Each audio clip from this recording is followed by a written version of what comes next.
Təhsil naziri Emin Əmirullayevin müəllimlərin yeni əmək haqqı sistemi ilə bağlı deyir ki, 20 min müəllimə yüksək əmək haqqı verəcəyik. Yaxşı, bəs yerdə qalan müəllimlər? Emin Əmirullayevin verdiyi rəqəmə görə bugün Azərbaycanda 120 mindən artıq müəllim var. Yaxşı, 20 min müəllimə yüksək əmək haqqı verəsən, əla, alqışlar. Bəs yerdə qalan 100 min müəllim? Onların taleyi necə olacaqdır? Ona görə də müəllimlərin hamısına yüksək əmək haqqı vermək lazımdır.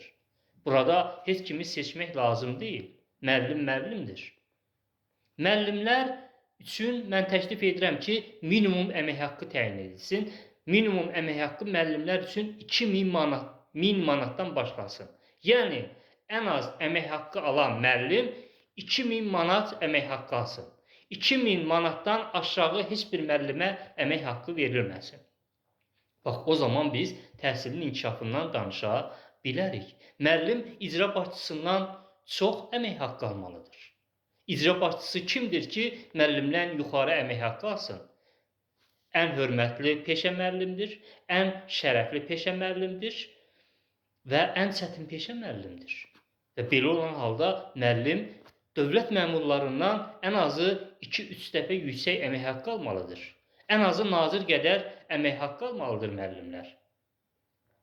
Belə olsa, biz təhsilin inkişafından danışa bilərik. Ona görə də bütün müəllimlər üçün minimum əmək haqqı təyin edilməlidir və ən az əmək haqqı alan müəllim minimum 2000 manat əmək haqqı almalıdır.